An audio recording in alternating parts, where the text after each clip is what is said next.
কোনটা সেটাই আজকে বলবো। আমরা জান্নাত পাওয়ার জন্য অনেকে মনে করি আল্লাহওয়ালা, আল্লাহর ওলি যারা তাদের হাতে হাত রেখে পায়া ছুঁয়ে যদি আমি চলতে পারি তাহলে কিয়ামতের ময়দানে আমার জান্নাত মিলবে, এর মাথা আশা করি না। আমি যে কথা বলি, এই যে আমরা প্রশ্নে লিখি কুতুবুল আক্তাব, মাহবুব আলম, কুতুবুর রব্বানি বলি না, এই কুতুব মানে কি জানো? ছোট কাপ্তা বা কুতুব মানে বই, বড় কাপ্তা বা এই কুতুব মানে কম্পাস। এবার কুতুব দিয়ে শুরু করি। কুতুব মানে কি? কম্পাস। বড় কাপ দিয়ে কুতুব মানে কম্পাস। আচ্ছা বলেন তো, কম্পাস আপনার যেদিকেই রাখেন ঘুরাইয়া, পূব দিকে রাখেন, পশ্চিম উত্তর দিকে, ওর দিক নির্দেশনা উত্তর এবং দক্ষিণ দিকে ঠিক থাকবে না? আপনি ঘুরে দিলেন তো যাকে থাকবে না, উত্তর দক্ষিণে যাবে। আপনি যেভাবেই রাখেন না কেন কম্পাস থেকে উত্তর এবং দক্ষিণে সে দিক নির্দেশনা দিয়ে দিবে, এটা উত্তর, এটা দক্ষিণ, পূর্ব পশ্চিম চিন্তা সহজ হবে। আচ্ছা বলেন, 10টা কম্পাস যদি এক জায়গায় করা হয়, ঘুরে গেলে সব এলোমেলো করে রাখলাম, তা কম্পাসের কি ঠিক থাকবে না? সব দিক নির্দেশনা ঠিক থাকবে তো? ঠিক তেমনি করে 10টা কম্পাস দরকার নাই, 2জন আল্লাহর ওলি যদি এক জায়গায় করি, কি ঠিক থাকবে কম্পাস নাকি? হুজুর কবে দূর ওই 5 কলিয়ারের মাথার আমার মাথায় গোল টিভি, আমার মুরিদ না ও মই, যখন 5 করলে ও আমার মুরিদ না, ওই হুজুর হলো 5 করলে হলো আলাদাই তরিকা, আমার ডালা তরিকা, এই 2 ওলির মধ্যে শুরু হয়ে গেল কম্পাস। তার মানে হলো এই যে কম্পাসের ধর্ম হলো 10টা কম্পাস এক জায়গায় রাখবেন, যেভাবেই ঘুরে রাখেন জায়গা মতো আসবে।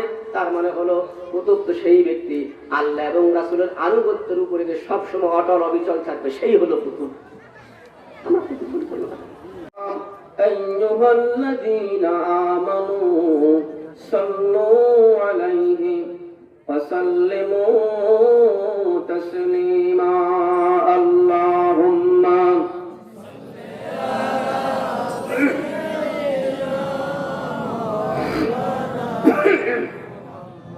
وعلى آل سيدنا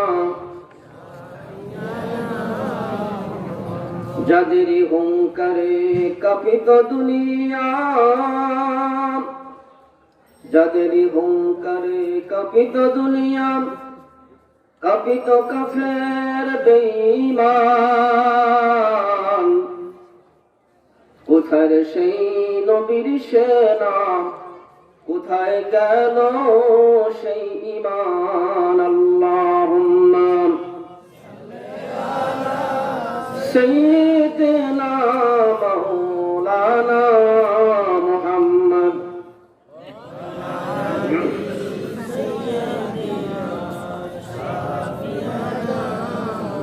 বালাগাল উলা বিকামালিহি কাশাফাদ দুজা বিজামালিহি حسنت جميع خصاله صلوا عليه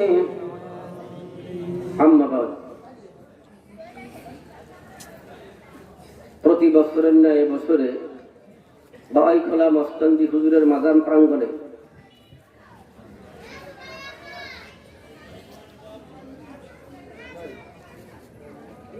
ওয়াজ মাহফিলে, আজকের মাহফিলের প্রধান অতিথি মুফাসসির কোরআন, ইসলামী চিন্তাবিদ, বিশিষ্ট মিডিয়া ব্যক্তিত্ব আলহাজ মাওলানা মোহাম্মদ মুফতির রহমান সালিহি, খতিব বাইতুল মামুর জামে মসজিদ, আমতলা, মানিকটি, ক্যান্টনমেন্ট, ঢাকা, ধর্মীয় আলোচক, Bangla vision, channel i, Asian TV ও মাই টিভি।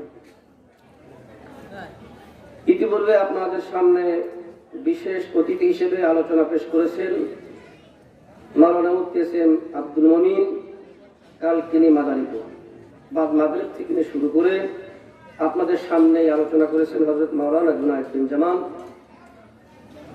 আমার সঙ্গে উপস্থিত মুরব্বিয়ানে কারাম, দিনদারে মাদার ভাইরা, পর্দার অন্তরালে অবস্থানরত মা ও বোনেরা, আসসালামু আলাইকুম ওয়া রাহমাতুল্লাহি ওয়া বারাকাতুহু। আলোচনা লম্বা করব না, প্রধান মেহমানের জবান থেকে আমরা গুরুত্বপূর্ণ কথা শুনব। ভূমিকায় না গিয়ে সরাসরি কোরআন থেকে আলোচনা পেশ করতে চাই। ওমা তৌফিক ইল্লা বিল্লাহ, আলাইহি তাওয়াক্কালতু ওয়া ইলাইহি উনীব। আমি আপনাদের সামনে সূরা কাহাফ। এই সূরা কাহাফের 103 নম্বর আয়াত থেকে দুটি আয়াত তেলাওয়াত করেছি। এই আয়াতকে সামনে রেখেই আলোচনা শেষ করতে চাই। রাসূল করিম সাল্লাল্লাহু আলাইহি ওয়াসাল্লাম কাবার চত্বরে বসা। ইয়েমেন এবং নাজরান থেকে 5 জন খ্রিস্টান এবং 5 জন ইহুদি নবীর দরবারে আসলেন। আসার পরে আল্লাহর নবীকে জিজ্ঞেস করছেন, আপনি তো আল্লাহর নবী, কথাটা কি ঠিক? আল্লাহর নবী বললেন, আমি নবী যেমন সত্য, আর আল্লাহ রাব্বুল আলামিন আমাকে নবী বানিয়েছেন তার চেয়ে তো বেশি সত্য। ইয়ামান থেকে খ্রিস্টান, নাজরান থেকে ইহুদি যারা 5 জন আসলো, তাদের বক্তব্য হলো, যদি আপনি সত্য নবী হন, আমাদের 10টা প্রশ্ন আছে। কয়টা প্রশ্ন? 10টা। যদি প্রশ্নের সঠিক জবাব দিতে পারেন তাহলে ধরে নিব আপনি, মেনে নিব আপনি সত্য নবী। রাসূল বললেন, এবং ইহুদি খ্রিস্টান 5 জন বলল, যদি আপনি জবাব দিতে না পারেন তাহলে? আল্লাহর নবী বললেন, সবটাই তো তোমরা প্রশ্ন করতেছো, তোমরাই বলো কি হবে। এই 5 জন ইহুদি 5 জন খ্রিস্টান বলল, যদি আপনি আমাদের 5টা 10টা প্রশ্নের জবাব দিতে না পারেন তাহলে আপনার দলে যারা যোগ দিছে এদেরকে সহ আমরা ইয়ামান নাজরানে গিয়ে আপনার বিরুদ্ধে যত আলোচনা দরকার আপনার পক্ষের লোকজনকে ভাগিয়ে এই পক্ষে আনার চেষ্টা করব। রাসূল বললেন, আচ্ছা প্রশ্ন করো। এবার রেডি প্রশ্ন। খ্রিস্টানরা প্রশ্ন করল, আপনি যদি সত্য আল্লাহর নবী হন, আমরা তাওরাত এবং জব্বুরের মধ্যে দেখেছি যিনি আখির জামানার পয়গম্বর হবেন তিনি এই 10টা প্রশ্নের জবাব দিতে পারবেন। এজন্য প্রথম প্রশ্ন হলো, ও নবী, আপনাকে বলতে হবে রূহ কি? একটা কি রূহ কোন জিনিস বলতে হবে। 2 নম্বর হলো মাতা সাআ, কিয়ামত কখন সংঘটিত হবে এটা আপনাকে বলতে হবে। 3 নম্বরের প্রশ্ন হলো, ও নবী, সন্তান ধারণ করে না মা? কি সন্তানকে মহিলারা ধারণ করে না? সন্তান ধারণ করে না মা? সন্তান যখন দুনিয়ার বুকে আসে কখনো মায়ের চেহারা পায়, কখনো বাপের চেহারা পায়, আবার কখনো নানার চেহারা পায়, নারীর চেহারা পায়, আবার কখনো দাদার চেহারা পায়, আবার দাদির চেহারা পায়। এ কেন পায়? 4 নম্বর প্রশ্ন,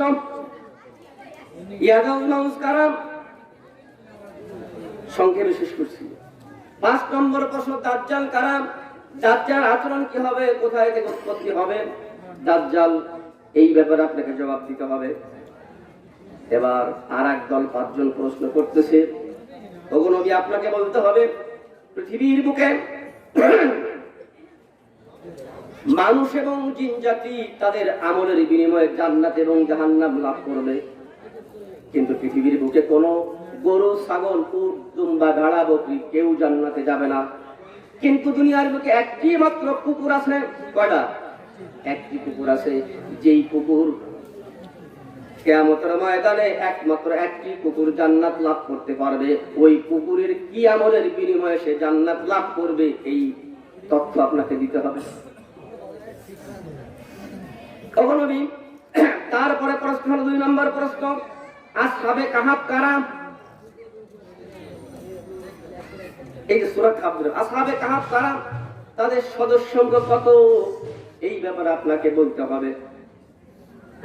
3 নম্বর প্রশ্ন হলো, মুসা আলাইহিস সালাম একদিন বলে ফেলেছিলেন, আল্লাহ জিজ্ঞেস করবো, মুসা তুমি তো আল্লাহর পয়গম্বর, তা তোমার থেকে জ্ঞানী ব্যক্তি কেউ আছে?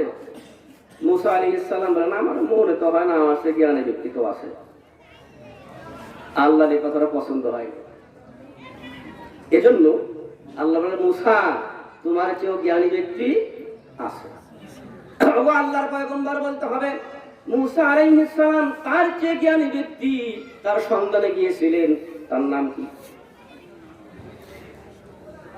4 নম্বর প্রশ্ন হলো জুলকারনাইনকে তার ঐতিহাসিক 3টে ঘটনা ঘটেছিল, 3টে ঐতিহাসিক ঘটনা কি? 5 নম্বর প্রশ্ন হলো মানুষ যখন মৃত্যুর সময় ঘনিয়ে আসবে ওই মানুষটা জান্নাতি না জাহান্নামী, তার এমন একটা আমল প্রকাশ পাবে যে আমলের দ্বারা বোঝা যাবে ওই লোকটা জান্নাতি না জাহান্নামী। প্রশ্ন 10টা শেষ। নবী বললেন আগামীকাল আসো। কি বললেন? আগামীকাল। এই 10 জন রাসূলের কাছে প্রথম দিন গেল, খবর নাই। 1 দিন 2 দিন 4 দিন 5 দিন 10 দিন গেল, নবীর আর কোনো খবর পায় না। এই ইহুদি খ্রিস্টান এই 5-10 জন লম্বা জামা দাড়ি পাগড়ি টুপি খ্রিস্টান ইহুদি, ওদের কিন্তু লিবাস শুরু করলো। আবু জাহেলের বাড়ির কাছে তো নবীর বাড়ি। আবু জাহেল চিন্তা করে ব্যাপার কি, এই 10 জন লোক নবীর বাড়ি যাওয়া আসা করে, বাপ তো ভালো না, মনে জঙ্গি টঙ্গি। কি বলেন? বুঝতে পারেন না যে হুজুররা ওই মুহাম্মদ সাল্লাল্লাহু আলাইহি ওয়াসাল্লামের বাড়ি ঢোকে, এই 10 জন মিলে যাওয়া আসা করে, কি মিটিং করে? আবু জাহেল বলে এদিকে তোমরা 10 জন হুজুর মানুষ আর এক হুজুরের কাছে যাও, ব্যাপারটা কি বিষয়? কি মিটিং করে তোমরা? কি গোপন বৈঠক তোমাদের চলে? বিষয়টা এই 5 জন 10 জন খ্রিস্টান বলতেছে, আবু জাহেল তুমি শোনো, তুমি নাকি মক্কার নেতা, আমরা 10টা প্রশ্ন নিয়ে আসছি, মুহাম্মদ যদি সঠিক নবী হয় তাহলে জবাব দেওয়ার কথা। 1 দিন নয় 2 দিন নয়, এরকম ঘুরায় খালি জবাব দিতে পারে না। আবু জাহেল তোমারই দরকার, তোমাদের এই 10 জনের দরকার। উট লাগে, দুম্বা, ভাড়া, বকরি, আবাসিক হোটেল, ভালো বাড়ি, যা লাগে সব দেবো। তোমার মতো হুজুরকে দিয়ে ওই হুজুরে সাইজ করা যাবে। বলেন নাউযুবিল্লাহি মিন যালিক। আসলে সমাজে এরকম হুজুর যদি হুজুর সাইজ হয়, যেমন আমাদের ইমাম আবু হানিফা রাহমাতুল্লাহ আলাইহি, দেখেন আলোচনা করতে গেলে অনেক লম্বা হয়ে যাবে, আমি শেষ করবো সংক্ষেপ। ইমাম আবু হানিফা রাহমাতুল্লাহ আলাইহি তিনি আমাদের ইমাম, তিনি মৃত্যুবরণ করলেন জেলখানায়।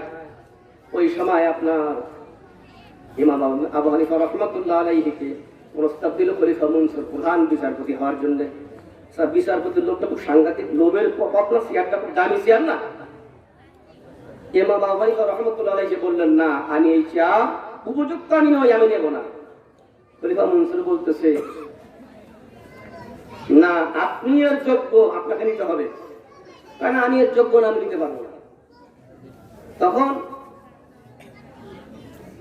ইমাম আবু হানিফা অস্বীকার করলেন। তিনি চিন্তা করলেন এই দায়িত্ব যদি আমি গ্রহণ করি, ওই খলিফা মনসুরের নির্দেশ মতো আমার রায় দেওয়া লাগবে, কোরআন এবং হাদিস অনুযায়ী আমি রায় দিতে পারবো না, এই জন্য আমি এর যোগ্য নই। খলিফা মনসুর বললেন আপনি মিথ্যা কথা বলছেন, খেয়াল করে আপনি মিথ্যা কথা বলছেন। ইমাম আবু হানিফা রাহমাতুল্লাহ আলাইহি বললেন যদি তাই হয় তাহলে আপনার কথা অনুযায়ী আমি তো মিথ্যুক, মিথ্যাবাদীর জন্য বিচারকের আসন কোন অবস্থায় শোভা পায় না। আপনি তো করেন মিথ্যাবাদী, আপনি মিথ্যা কথা বলছেন, তা মিথ্যুক মানুষ কি বিচারপতি হইতে পারে? হলো না। এই আবু হানিফা, আমি তার জীবনের উপরে যদি কথা বলি, তার জীবনে কত বড় বিজ্ঞ ইমাম, আমার মনে হয় 2 ঘন্টা কেটে যাবে তার জীবনী শেষ করা যাবে। ইমাম আবু হানিফা কুফায় এক আল্লাহওয়ালার বাড়ি চোর ঢুকছে, চোরও শিক্ষিত চোর। ঢোকার পরে বাড়িতে তো চোর যখন ঘরের ভিতরে চুরি করতে ঢুকলো, ঢোকার পরে মালিক টের পেয়ে গেছে, মালিক জড়াই করছে, চোর ধরে ফেলেছে। এখন দেখে চোর দেখে বিপদ, চোর এখন এই মালিককে বিপদে ফেলানোর জন্য হয়তো আক্রান্ত করবে, তাকে ক্ষত করবে অথবা মারবে, মেরে ফেলবে। এখন এই অবস্থা দেখে মালিক বলছে তুমি আমার কিছু করো না, কিছু বলো না। চোর বলতেছে শর্ত একটা, তুমি মালিক, আমার শর্ত যদি মানো তাহলে তোমার কিছুই বলবো না। মালিক বলে কি শর্ত? চোর বলতেছে আমি তোমার বাড়ির সমস্ত সম্পদ চুরি করে নিয়ে যাবো, হট্টগোল চিল্লাপালা চিৎকার করতে পারবা না, এক শর্ত, কিছু করবো না। 2 নম্বর শর্ত হলো আমি যে চুরি করতে এসেছি আমাকে তুমি চিনে ফেলেছো, আমি চুরি করে যাওয়ার পরে আমার নামটা কোথাও বলতে পারবে না। কাজে মানলাম, তাতেও হবে না। কার কি? এই সাথে শর্ত যোগ করতে হবে, তুমি যদি আমার নাম বলে দাও, হট্টগোল করো, এই কথা ওয়াদা দাও, আমি যদি এই কাজটি করি, হট্টগোল করি, চিৎকার করি, আর যদি তোমার কথা বলে দিই, তাহলে আমার বউ 3 তালাকে বাইন কি করতে হবে? মালিকদের উপায় তো নাই, আমার জীবন বাঁচানোর জন্য বলা তো লাগে, 3 তালাকে বাইন মারা। এখন আরামে সুন্দর করে সমস্ত বাড়ির সম্পদ নিয়ে যাচ্ছে। ইমাম হানিফার জীবনে তাই করছে, সব মালামাল নিয়ে চলে গেল। পরের দিন বাজারে মালিক দেখে, হায় রে হায়, যে চুরি করলো আমার বাড়ির সম্পদ বাজারে একেবারে বিক্রি করতেছে খুব আরাম। মালিকের বড় যন্ত্রণা, আরে আমার মাসে বিক্রি করে আমি কিছু করতে পারছি না, কি অবস্থা। বললি বউ থাকে না, বললি কি বউ থাকে? তালাক। এখন ওই মালিক চিন্তা করলো, করি কি? এই জগতের ইমাম আবু হানিফা রাহিমাহুল্লাহ তাআলা তার কাছে যায়। তার কাছে গেলেন, বললেন, ইমাম সাহেব আপনার কাছে আসছে, কি ব্যাপার? ঘটনা এই, চোরের নামও বলতে পারবো না, চোর আমার সম্পদ বাজারে বিক্রি করে আমি চাই যে দেখি, কিচ্ছু করার নেই। ইমাম আবু হানিফা রাহমাতুল্লাহ আলাইহি বললেন, ঠিক আছে, চোর তো ছিল কাছেই, আমার তো বলার কাজ নেই, বলতে পারবো না, ঠিক আছে। এবার ইমাম আবু হানিফা রাহিমাহুল্লাহ তাআলা বললেন, তাহলে তুমি এলাকার মাতুব্বর আছে, ইমাম আছে, মুয়াজ্জিন আছে, ওই চোর সহ দুষ্কৃতকারী যারা যারা চুরি করার অভ্যাস, এদেরকে এক জায়গায় করো, আমার এলাকায় নিয়ে আসো। তারপর তোমার বিষয় না, আমি দেখো। সব এক জায়গায় আনা হলো। এরপরে ইমাম আবু হানিফা রাহিমাহুল্লাহ তাআলা বললেন, তুমি দাঁড়িয়ে থাকবে, এক একটা করে চোর বের করবো, দুষ্কৃতী বের করবো, আর তোমাকে জিজ্ঞেস করা হবে এই লোকটি তোমার মাল চুরি করছে কিনা। যদি চুরি করে না থাকে বলবা এ চুরি করে নাই। আর যখন আসল চোর তোমার সামনে আসবে, যখন জিজ্ঞেস করা হবে এই লোকটি কি তোমার সম্পদ চুরি করেছে কিনা, তুমি তখন বোবার মতো চুপ করে বসে থাকবে, কোনো কথা বলবে না, তাহলে বুঝতে বাকি থাকবে না এইটাই আসল চোর। বুঝতে পারছো? এখন শুরু হয়ে গেছে, এক একজন করে বের করে, না এই আমার মাল চুরি করে নেই। আসলটা যখন আইছে, তোমার মাল চুরি করছে, কথা বলে। ইমাম আবু হানিফা রাহমাতুল্লাহ আলাইহি বললেন, এরে ধরো, তোমার বউ নিয়ে চলে আসো, বউ তো ঝামেলা নাই, যেহেতু তুমি তালাক তোমার শর্ত ঠিক রেখেছো। ওই চোরকে ধরা হলো এবং তার সমস্ত সম্পদ উদ্ধার করা হলো। এইভাবে করে অসংখ্য ঘটনা ইমাম আবু হানিফা রাহমাতুল্লাহ আলাইহির জীবনে রয়েছে। আবু হানিফা, তার প্রকৃত নাম আবু হানিফা নয়, তার নাম হলো নোমান ইবনে সাবিত। আবু হানিফা কেন হলো নোমান ইবনে সাবিত? তার মেয়ের নাম হচ্ছে হানিফা। ইমাম, বড় ইমাম, তার কাছে এক মহিলা প্রশ্ন করলো, একজন পুরুষ 4টা বিবাহ করতে পারে, একজন মহিলা কেন 4টা স্বামী গ্রহণ করতে পারবে না? আমাদের ইমাম আবু হানিফা রাহমাতুল্লাহ আলাইহি অসংখ্য মাসলার সমাধান দেন, এই জায়গায় আটকে গেলেন, আর কাম হয় না। 3-4 দিন হয়ে গেল, ঘুম হয় না, চিন্তায় শুকায় যাচ্ছে। ছোট্ট মেয়ে আবু হানিফা বলছে, আব্বা কি হয়েছে? মা বড় চিন্তার মধ্যে আছে। কি চিন্তা? এমন একটা মশলা জিজ্ঞেস করছে, একজন পুরুষ 4টা স্বামী গ্রহণ করতে, 4টি স্ত্রী গ্রহণ করতে পারবে, একটা স্ত্রী কেন স্বামী 4টে গ্রহণ করতে পারবে না? এই মশলা দিছে। আমি তো জগতের বড় ইমাম সবাই মনে করে, কিন্তু সমাধান তো খুঁজে পাই। ছোট্ট মেয়ে বলতেছে, আব্বা এটা চিন্তা করা লাগে না, এটা অন্টুর ব্যাপার। ইমামকে ব্যাপার কি? আমি গবেষণা করে খুঁজে পাই না, আমার মেয়েকে অন্টুর ব্যাপার, সামান্য ব্যাপার, এনে ভাবেন কে? আমি তো এই মুহূর্তে বলতে পারি কি ব্যাপার?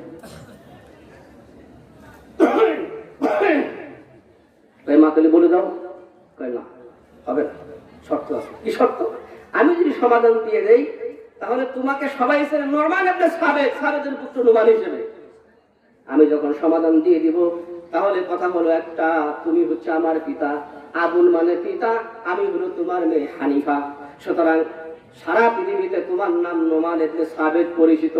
আমি সমাধান দেওয়ার পরে তোমাকে বলতে হবে, ওই নাম বলা যাবে না, বলতে হবে আবু হানিফা, হানিফার পিতা। এই কথা যদি যুক্ত করতে পারো, তাহলে মশলা করে দেবার পারি। কম তুমি তো মশলা তো জানতে চাও। হানিফা করে বলতেছে, আপনার সোজা ব্যাপার, একটু দুধ নিয়ে আসেন, মহিলারা নিয়ে আসে নাকি। মহিলা আনার পরে চারটে আপনার গাভীর দুধ আনা হলো।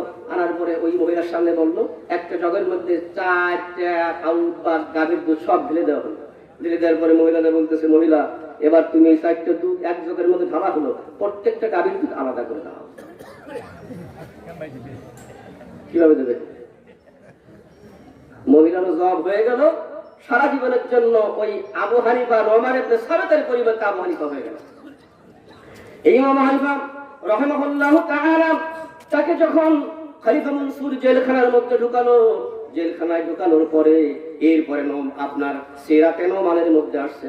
দুনিয়ার জগতে আল্লাহ নবীর বিরুদ্ধে ফতোয়া দেওয়ার জন্য ওই ইহুদি খ্রিস্টান 10 জন হাজির হয়েছে। আবু জাহেল বড় খুশি, এই তো নবীর বিরুদ্ধে ফতোয়া, এদের দ্বারাই সম্ভব। আল্লাহ নবীকে ঘায়েল করতে হলে এই ইহুদি এবং খ্রিস্টান 5 জনই আমার জন্য এনাফ, যথেষ্ট। ঠিক তেমনি করে আমাদের ইমাম আবু হানিফা রাহিমাহুল্লাহু তাআলা তাকে জেলখানায় ঢোকানো হলো। ঢোকানোর পরে এরপরে ওই সমাজের সরকার ঘাসা আলেম যারা, খলিফা মনসুরের আনুগত্য করে যারা, এই সমস্ত 10 জন আলেম মিলে ফতোয়া দিল। খলিফা মনসুর জিজ্ঞেস করে আবু হানিফার ক্ষেত্রে কি বিচার হইতে পারে। বিচারকের দায়িত্ব গ্রহণ করলো না। এরপরে তাকে দুনিয়ার মানুষ মূল্য দেয়, সম্মান দেয়, ভক্তি করে, শ্রদ্ধা করে। জেলখানায় ঢুকানো হলো, এখন কি করতে পারি? এবার 10 জন আলেম মিলে ফতোয়া দিল যে খলিফা সুজা ব্যাপার, একে হত্যা করতে হবে। দলিল কি? দলিল তো কোরআনের মধ্যে আছে। দলিল কিভাবে বাড়ি করে? আলেমরা কায়দা করে আল্লাযীনা ইউহারিবুনা আল্লাহ ওয়া রাসূলাহু, এই আয়াতে দলিল দিল উনি যেহেতু আপনার বিরুদ্ধে করতেছে, সুতরাং একে হত্যা করা যাবে। খলিফা মনসুর বলছেন না, এটা সম্ভব না। তারা যদি হত্যা করতে যায় তাহলে সারা রাজ্য একেবারে আলোড়ন সৃষ্টি হবে, সম্ভব না। আর কোনো ফতোয়া থাকলে তাই না। ফতোয়া একটা হলো তাকে দুর্রা মারতে হবে। কেন?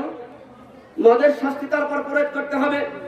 মদ খেলে শাস্তির বিধান আছে, মদ খেলে মানুষ মাথা নষ্ট হয়ে যায়। ইমাম আবু হানিফা রাহিমাহুল্লাহু তাআলা তার মাথা ঠিক নাই, ঠিক থাকলে আপনার এই লোভনীয় প্রস্তাব সে গ্রহণ করত।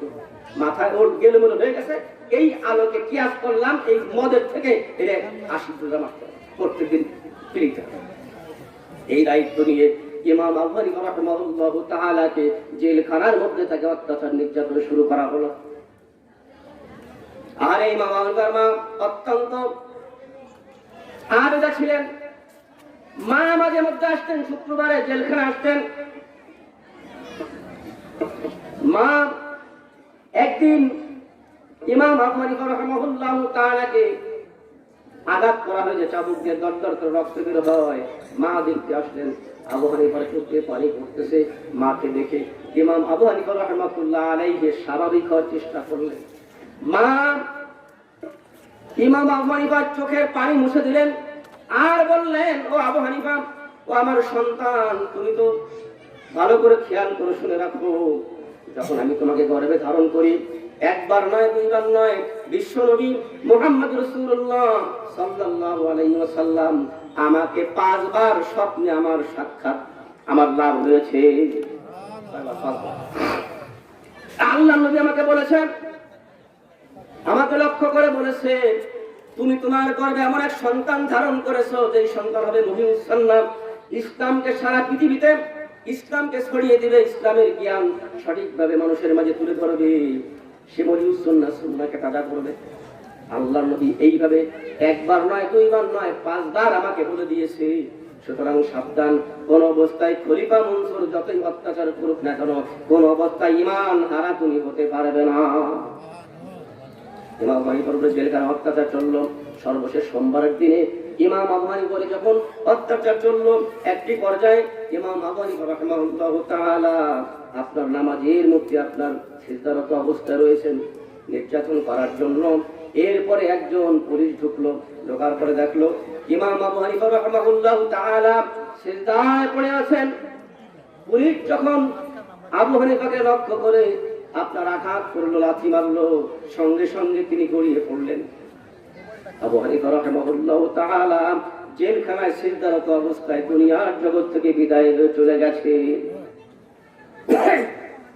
আচ্ছা বলেন, মানুষ মরে গেলে ওই অবস্থা হলে শক্ত হয়ে থাকে না?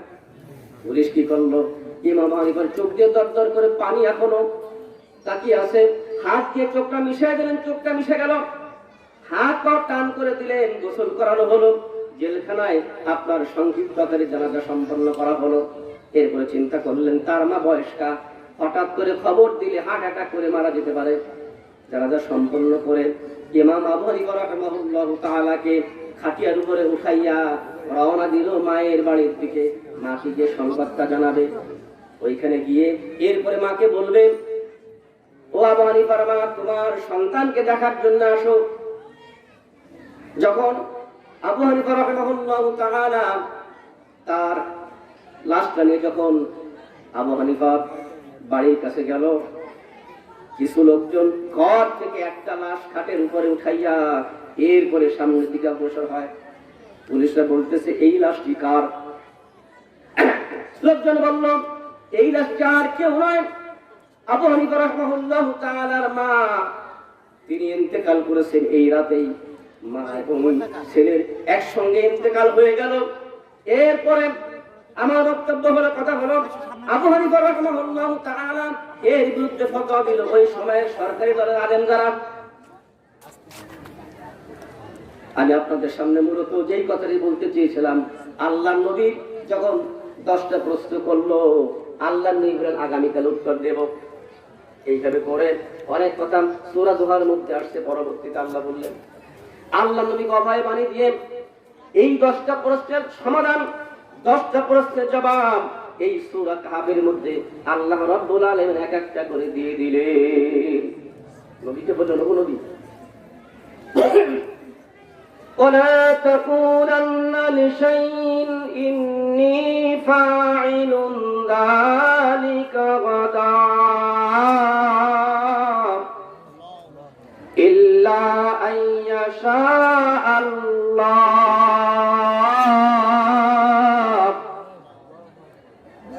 আল্লাহ বললেন, ওগো আমার হাবিব, কোন অবস্থায় বলবেন না আমি আগামীকাল বলবো, এই কথা বলবেন না, আল আইয়াশা আল্লাহ, ইনশাআল্লাহ বলা ব্যতীত। এই জন্য আমরা যতই কাজ করি না কেন, ইমানদারদের দায়িত্ব হলো আগামীকাল ঢাকা যাবো ইনশাআল্লাহ। নিয়ে তো সেরকম ইনশাআল্লাহ যুক্ত করতে হবে। এখান থেকে শিক্ষা, এই রাসূল করিম সাল্লাল্লাহু আলাইহি ওয়াসাল্লামের কাছে জিবরিল আমিন এসে এই সূরা নাযিল করে 10টা প্রশ্নের জবাব এই সূরার মধ্যে আল্লাহ রাব্বুল আলামিন দিয়ে দিলেন।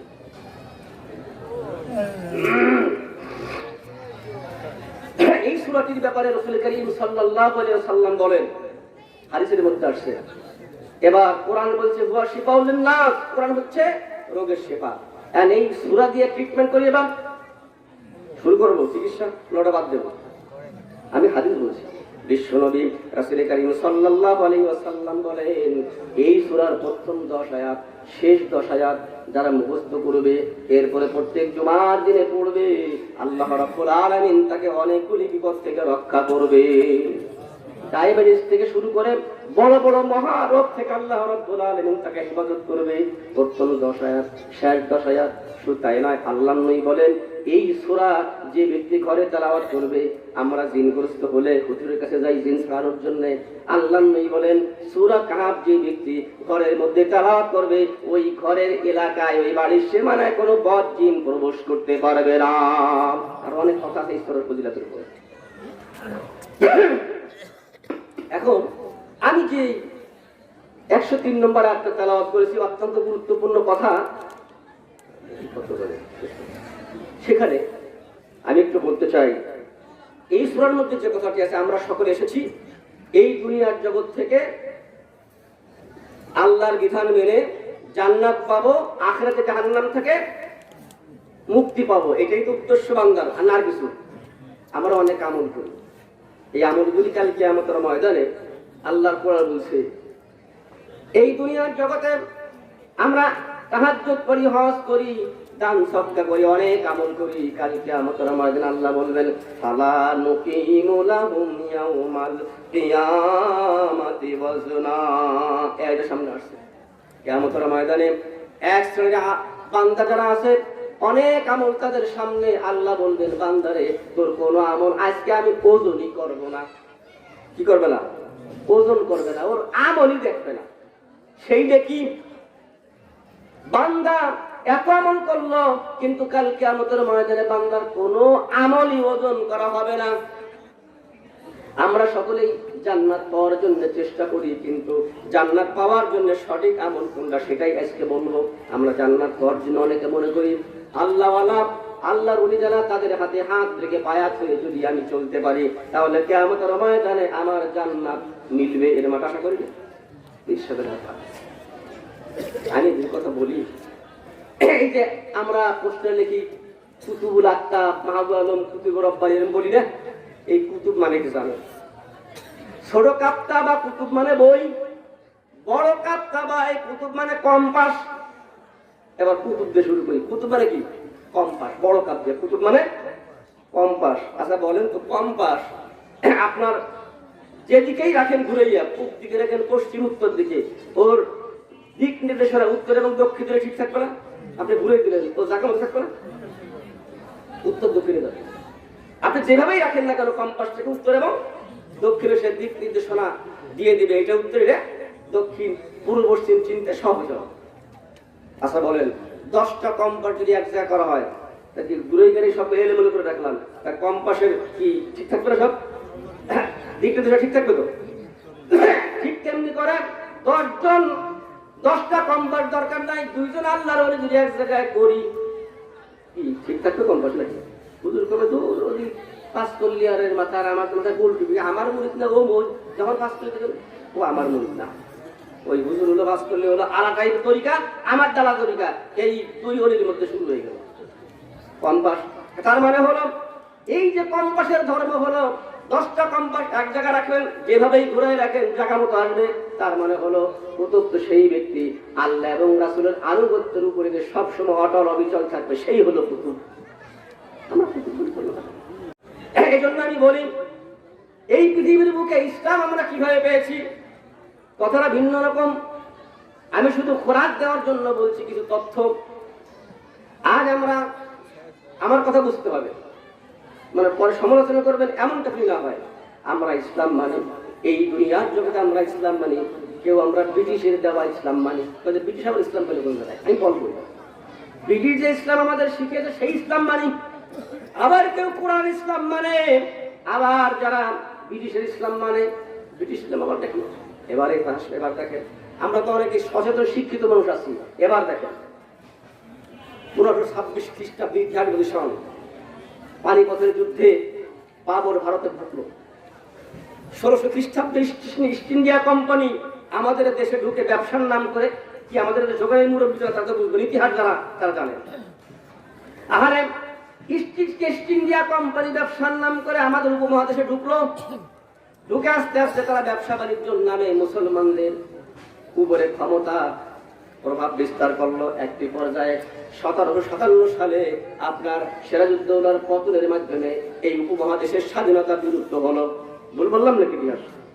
এরপরে 1857 সালে সিপাহী বিপ্লবের মাধ্যমে মোগল সাম্রাজ্যের দ্বিতীয় সম্রাট, সর্বশেষ সম্রাট বাহাদুর শাহের নেতৃত্বে, পিছনে লোক দাঁড়ায় আছে, আপনারা একটু সামনে থেকে আগায় আসেন, জিকির করে লা ইলাহা ইল্লাল্লাহ, লা ইলাহা ইল্লাল্লাহ, লা ইলাহা ইল্লাল্লাহ। আগায় আসেন, আমি ছেড়ে দেবো, প্রধান বক্তাকে নিয়ে একটু দেরি করবো না, আমি এই শেষ করি। লা ইলাহা ইল্লাল্লাহ, লা ইলাহা ইল্লাল্লাহ মুহাম্মাদুর রাসূলুল্লাহ। বলতেছিলাম 1857 সালে সিপাহী বিদ্রোহের মাধ্যমে আপনার সম্রাট, সর্বশেষ সম্রাট বাহাদুর শাহের নেতৃত্বে যুদ্ধ হলো। এই যুদ্ধে মুসলমানরা ব্যাপকভাবে আপনার অংশগ্রহণ করলো। ব্যাপকভাবে অংশগ্রহণ করার কারণে সেইখানেও মুসলমানদের পরাজয় ঘটলো। মুসলমানরা কি করলো? পরাজয় বরণ করলো। এবার ব্রিটিশরা দেখলো আমাদের বিরুদ্ধে যুদ্ধ করে কারা, খেয়াল করবেন কারা? মুসলমানরা। সুতরাং মুসলমানদেরকে সাইজ করতে হবে। এই জন্য ইতিহাস সাক্ষী খাইবারের গিরিপথ থেকে শুরু করে পশ্চিম বাংলা পর্যন্ত গ্র্যান্ড ট্রান রোড এই পর্যন্ত এলাকায় দুইজন নয় ৮০,০০০ আলেমকে প্রকাশ্যে আপনার গাছের সঙ্গে ঝুলিয়ে ফাঁসিতে ঝুলিয়ে তারা শেষ করে দিল। কত হাজার? ৮০,০০০। ১৮৫৭ সালে তারা দেখলো এই মুসলমানরাই হচ্ছে সবচাইতে আমাদের জন্য বিপদের কারণ। এই জন্য আলেমদেরকে ৮০,০০০ বড় আলেমদেরকে ধরে ধরে ফাঁসির কাছে দিনের বেলা ঝুলায় রাখলো। আচ্ছা, এরকম ২-৫ জন ঝুলায় রাখলে আর ইসলাম থাকে? এরপরে ১৮৫০ সালে ব্রিটিশ তখন চিন্তা করলো এই দেশে ইসলাম আমরা মুসলমানদের জন্য ইসলাম আমরা শিক্ষা দেবো ঠিকই আমাদের মতো করে। এই জন্য আপনার ১৮৫০ সালে কলকাতায় একটা আলিয়া মাদ্রাসা করা হলো। এই আলিয়া মাদ্রাসায় সর্বপ্রথম যাকে প্রিন্সিপাল বানানো হলো তিনি হচ্ছেন ডক্টর স্প্রিঙ্গার, একজন খ্রিস্টান। এই যে ইসলাম বুঝছেন কিভাবে, আপনি কিসের ইসলাম কিভাবে? ডক্টর স্প্রিঙ্গার খ্রিস্টান, তিনি প্রথম প্রিন্সিপাল। একজন দুইজন নয়, ১৯২৭ সাল পর্যন্ত দীর্ঘ ৭৭ বছর ২৬ জন প্রিন্সিপাল হলেন খ্রিস্টান। সর্বশেষ প্রিন্সিপাল তিনি হচ্ছেন আলেকজান্ডার হ্যামিল্টন হার্লি। এর মাঝে ২৬ জন খ্রিস্টান প্রিন্সিপাল, তারা কোরআন বুঝতো, হাদিস বুঝতো, কোরআন হাদিস বুঝে মুসলমানদেরকে সিলেবাস দিল। ও মুসলমানরা, তোমরা এবার শোনো, ইসলামী মুসলমানদের জিহাদি চেতনা বিলুপ্ত করে দেওয়ার জন্য তারা সিলেবাস তৈরি করলো। তার কোরআন বোঝে, হাদিস বোঝে, কোরআন হাদিস বুঝে মুসলমানদের মধ্যে এমন কিছু সিলেবাস দিয়ে দিল, তোমরা উপরের নিচে উপরের কথা আর মাটির নিচের কথা, দুনিয়ার জগতের কোনো কথা তোমরা বলতে পারবে না। এমন ভাবে তাদেরকে শেখানো হলো, ইসলাম ওইটা বুঝলো। ২৭ সালে একজন মুসলমান প্রিন্সিপাল আসলো। এইভাবে করে ৭৭ বছর ধরে মুসলমানদের মধ্যে ইসলামের সঠিক জ্ঞান থেকে দূরে সরাই দিল।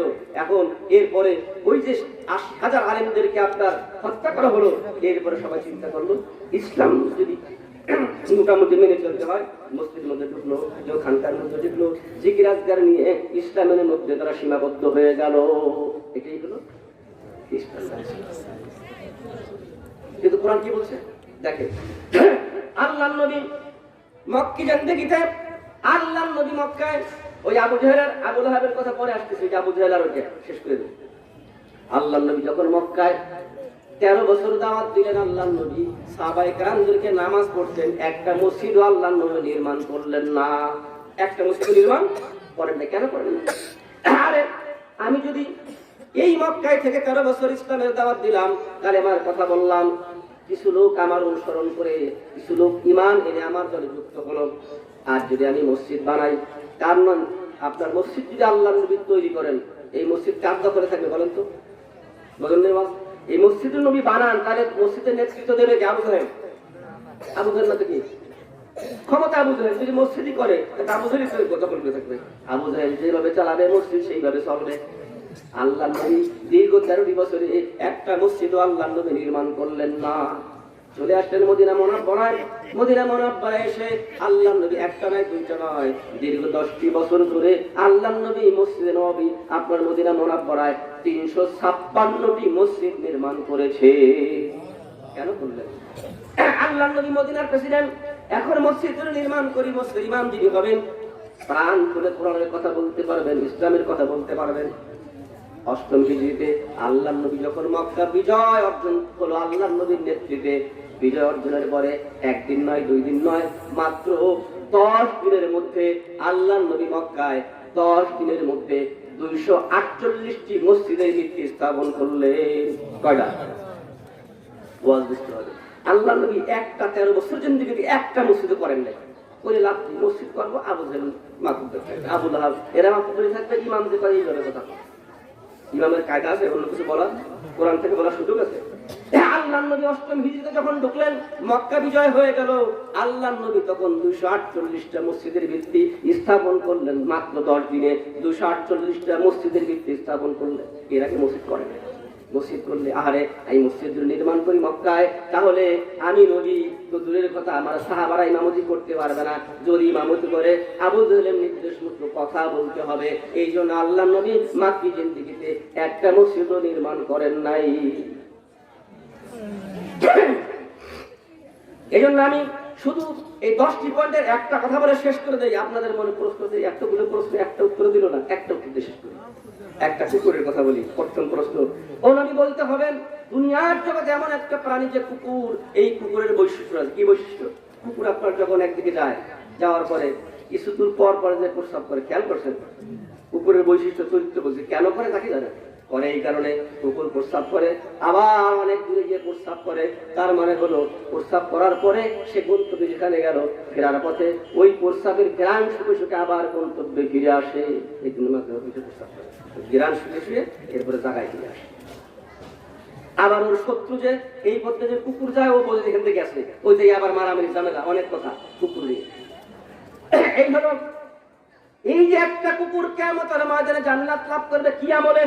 সে আমলটা হলো এই আপনার এই সূরা কাহফের মধ্যে সেই কথাগুলি আছে। ঈসা আলাইহিস সালামের পরের কথা, এইখানে একজন অত্যাচারী বাদশা ছিল, শাসক, সে অত্যাচার জুলুম করত। যারা এই আহলে আসমানি কিতাবের পক্ষে কথা বলতো, আল্লাহর পক্ষ থেকে যে কিতাব অবতীর্ণ হয়েছিল, এই কিতাবের পক্ষে কথা বলার কারণে তাদের উপরে জুলুম অত্যাচার নেমে আসলো। ঈসা আলাইহিস সালামের অনুসারী যারা, তাদের উপরে অত্যাচার স্টিমরোল চলতে লাগলো। 7 জন যুবককে ধরে আনলো, ধরে আনার পরে পিছন থেকে আনার পরে এরপরে বাচ্চা বলছে, কি ব্যাপার, তোমরা নাকি এই আসমানি কিতাবের পক্ষে কথা বলো? হ্যাঁ, যদি এই কথা বন্ধ না করো তাহলে তোমাদের 7 জনকেই হত্যা করা হবে। এই ভয়তে তাই করছে, আমাদের হত্যা করবে। তখন বাদশা দেখলো এদের ভাব ভালো না, এদের তোমার ডোজে কাজ হয়েছে, যখন ভয় দিয়েছে, ভয়তেই শেষ। এরপরেই 7 জন যুবক একত্রিত হয়ে ওই এলাকা ছেড়ে হিজরত করে অন্য দেশে যাওয়ার জন্য রওনা দিল। যখন সামনের দিকে অগ্রসর হতে লাগলো, একটা কুকুর তাদের পিছু নিল। কুকুর যখন পিছু নিল, কুকুর পিছু নেওয়ার পরে এখন ওই যুবকদের মধ্যে থেকে একটা যুবক ওই কুকুরকে লক্ষ্য করে এরপরে একটা পাথর নিক্ষেপ করলো, তার আপনার ডান পাটা ভেঙে গেল সামনে। কুকুরের উদ্দেশ্য হলো যে তুমি আসমানি কিতাবের পক্ষে ছিলে, আসমানি কিতাবের পক্ষে থাকার কারণে, আল্লাহর পক্ষ থেকে অবতীর্ণ কিতাবের পক্ষে কথা বলার কারণে আজ অত্যাচার নির্যাতনের শিকার। হিজরত করে দেশ ছেড়ে অন্যত্র চলে যাও। কুকুরের জন্য বলতে চাইছে, তোমরা পথ চেনো না, আমি পথ চিনি। কোন পথ দিয়ে তোমরা গেলে ওই বাদশার গোয়েন্দা বিভাগের লোকের হাতে ধরা পড়বে না, এই দায়িত্ব আমার। এই জন্য কুকুরকে যখন আঘাত করলো, আল্লাহর পক্ষ থেকে কুকুর ফরিয়াদ করলো, আল্লাহ তুমি তো জানো আমি তোমার এই খাস বান্দা, তোমার আসমানি গ্রহণের পক্ষে কথা বলার কারণে অত্যাচার নির্যাতন করে, তাদেরকে ধরে ফাঁসিতে ঝুলাবে। ওগো বাবু, তুমি আমার জবানটা খুলে দাও। কুকুরের জবান খুলে গেল। কুকুর এবার বললো, ওই 7 জন যুবকে বললো, ইয়া আইয়ুহাস শাবাব, হে যুবকেরা শোনো, আমি একজন কুকুর, তোমার পক্ষে আমিও আজ তোমাদেরকে দেশ ছেড়ে চলে যেতে হচ্ছে। আমি পথ চিনি, সুতরাং তোমাদেরকে নিরাপদে পৌঁছে দায়িত্ব আমি কুকুর আমার উপর ন্যস্ত করো তোমরা। যখন জবান খুলে গেল, মানুষের মতো কথা বলতে শুরু করলো, তখন ওই যুবকদের মধ্যে একজন গাড়ে উঠেছে। এই দরকার, কুকুরে কি গাড়ি গাড়ে উঠে যায়। এরপরে সামনের দিকে যখন রওনা দিল, রওনা দেওয়ার পরে আসবে কাহাব মানে একটা গুহা, গারে হেরা, হেরা মানেও গুহা, গারে হেরা, গার মানে গুহা, কাহাব মানে গুহা। এই গার যে গুহাটা বলা হয়, এই গুহার মধ্যে 1 থেকে 3 জন ব্যক্তি থাকতে পারে। যেই গুহার মধ্যে, তাকে বলা হয় গার। আর 3 থেকে 9 জন ব্যক্তি যেই গুহার মধ্যে থাকতে পারে, তাকে বলা হয় কাহাব।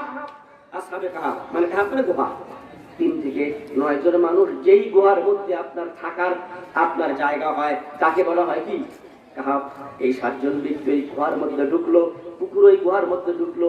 কুকুরের আমল হলো একটাই, সে আসমানি কিতাবের পক্ষে কথা বলার কারণে আল্লাহ রাব্বুল আলামিন কাল কিয়ামতের ময়দানে এই কুকুরটাকে আল্লাহ রাব্বুল আলামিন জান্নাত দান করবে। এজন্য আমি কথা শেষ করব এখানে।